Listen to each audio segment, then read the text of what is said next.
So by a wide margin, Americans say the U.S. border security is worse than it was 2 years ago. A new Fox News poll shows this, that 46% of voters say it's worse, while 33% say it's the same, 15% say it's better. The number's far different from June of 2018, where only 17% said border security was worse. Now, part of the problem could be seen in the numbers. More people have crossed the border illegally so far this year than in all of 2020. So joining us now is National Border Patrol Council President Judd. So Brandon, the mayor of Yuma, Arizona said today that the U.S. government has become a de facto part of the smuggling for the cartels. As families cross the border, they wait to be picked up, processed, and let go. What do you think about that statement from a border city mayor? He's absolutely correct. What, in fact, the United States government is doing is they're completing the smuggling cycle. When people cross the border illegally, they pay drug smugglers, human smugglers, a large amount of money.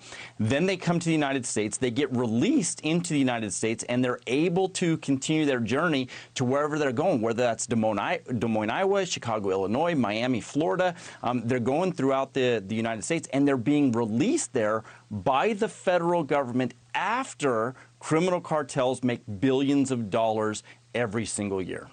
So you probably saw that Vice President Kamala Harris on another network saying that she's focusing on COVID and trying to make it to the border for a visit as best she can. Now, we learned late today that she will go to Guatemala in June or by the end of June. So the White House press secretary is saying this now to Fox News' Peter Doocy. Listen to this. First, Vice President Harris says that she's not gone to the border yet because we have to deal with COVID issues. What is she referring to? Well, I would certainly have to ask her team about that specifically, but I would tell you also that her focus is not on the border, it's on addressing the root causes in the Northern Triangle. And that's why the majority of her time has been spent on working on a diplomatic level. So her focus is not on the border. Who's watching the border?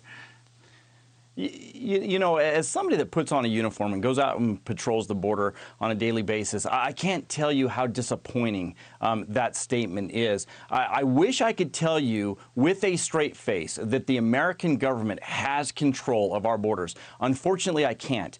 Cartels, criminal organizations, they control everything that is happening on the border. They understand what they need to do. They flood us with unaccompanied children. They flood us with family units, knowing that it overwhelms our resources, pulling our agents out of the field, and which allows them to create artificial gaps, which then allows them to smuggle in dangerous criminals. It allows them to smuggle in drugs, which are going to the inner city. It's going to the suburbs, and it's killing our children. Yet we don't have a vice president that is willing to come to the border and see for herself exactly what's going on.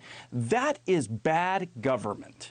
So in a Fox News poll, when asked how much the increase of immigrants in the border is due to President Biden, voters said 38% completely his fault. 18% said mostly his fault. So those two are more than half of Americans polled. So is this administration being pegged with this crisis now?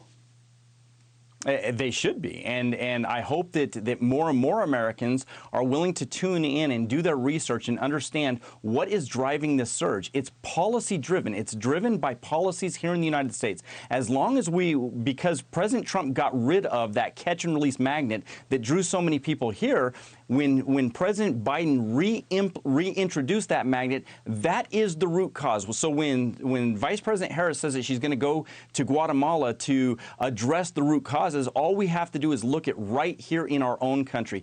Catch and release is the root cause that draws people here and invites them to cross our borders illegally. We have to address that, and when we do, we will drop illegal immigration to lows again. President Trump has already proved that. It was like a light switch. When he implemented the migrant protection protocols, illegal immigration dropped to historic lows.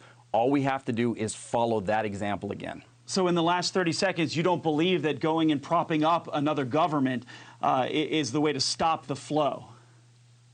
The United States has never been good at building other governments. Why should we go in and give money to a corrupt government already for them to keep it in the rich people's hands? We have to address the issues here in the United States, not in another country. Thank you, Judd. I appreciate it. This is a story that's not going away, especially in the near term. As the weather warms before it's dangerously hot, we're going to see another influx. Thank you, Brandon. Appreciate it.